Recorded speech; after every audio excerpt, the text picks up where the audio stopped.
রামগড়ে জুলাই ২৪ আন্দোলনে শহীদ হওয়া মজিদ পরিবার পেল ১০ লক্ষ টাকা সরকারি সহায়তা। রামগড় খাগড়াছড়ি থেকে জহিরুল ইসলামের পাঠানো রিপোর্টে বিস্তারিত। সাথে আছি আমি রীতা শ্রাবন্তী। আপনারা দেখছেন i1 টিভি। সারা দেশে জুলাই আগস্টের ছাত্র জনতার অভ্যুত্থানে শহীদ হওয়া খাগড়াছড়ি জেলার রামগড় উপজেলার কীর্তির সন্তান শহীদ আব্দুল মজিদ হোসেনের পরিবারকে ১০ লক্ষ টাকার সরকারি সহায়তা তুলে দেন জেলা প্রশাসক ABM ইফতেখার ইসলাম খন্দকার।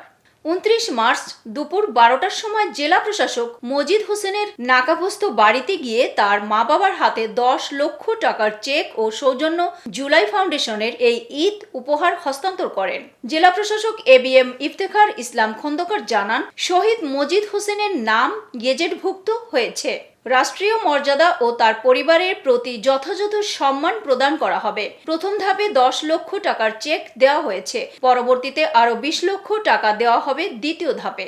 মোট ৩০ লক্ষ টাকা সঞ্চয়পত্র পাবে শহীদ মজিদ হোসেনের পরিবার। শহীদ পরিবারের মাঝে সহায়তা হস্তান্তরের সময় উপস্থিত ছিলেন অতিরিক্ত জেলা ম্যাজিস্ট্রেট হাসান মারুফ, রামগড় উপজেলা নির্বাহী কর্মকর্তা মিসেস মমতা আফরিন, রামগড় থানার ভারপ্রাপ্ত কর্মকর্তা OC মাইনুদ্দিন, ছাত্র প্রতিনিধি মোহাম্মদ ইকবাল হোসেন রিমন, রামগড় ইউনিয়ন বিএনপির সভাপতি রফিকুল ইসলাম, সাধারণ সম্পাদক জামাল হোসেন ভুট্টু, প্রেস ক্লাব যুগ্ম সম্পাদক মুশারফ হোসেন সহ স্থানীয় রাজনৈতিক ব্যক্তিবর্গ ও বিভিন্ন প্রিন্ট ও ইলেকট্রনিক মিডিয়ার সাংবাদিকবৃন্দ।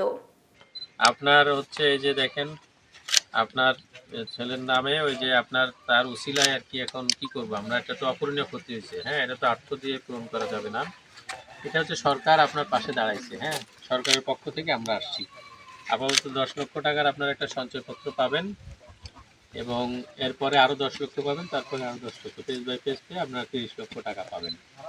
এবং সেটা সরকার তো আসলে এটা ক্ষতিপূরণ না, আপনাদের পাশে থাকা আর কি। হ্যাঁ, সন্তানের যেটা ক্ষতি হচ্ছে সেটা তো অপূরণীয়, তাকে তো ফেরত আমরা দিতে পারবো না, সেই ক্ষমতা আমাদের নাই, আল্লাহ পাক দেন নাই।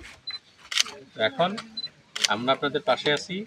এইটা টাকাটা আপনারা সংরক্ষিত করে রাখবেন। আমি ওই যে আপনার ইয়েকে বলছি, মজিদ ওনার আব্বাকে বলছি যে এইটা যাতে টাকাটা আমরা রেখে দিয়ে আমরা ধীরে ধীরে উন্নতি করতে পারি। প্রথমে ধরেন একটা আপনার ছেলে ড্রাইভিং লাইসেন্স, ড্রাইভিং শুনে রাখো এগুলো, ঠিক আছে? শোনো, তুমি ফার্স্ট নমিনি, ওনার অবর্তমানে তুমি পাবা। এতক্ষণ সঙ্গে থাকার জন্য ধন্যবাদ।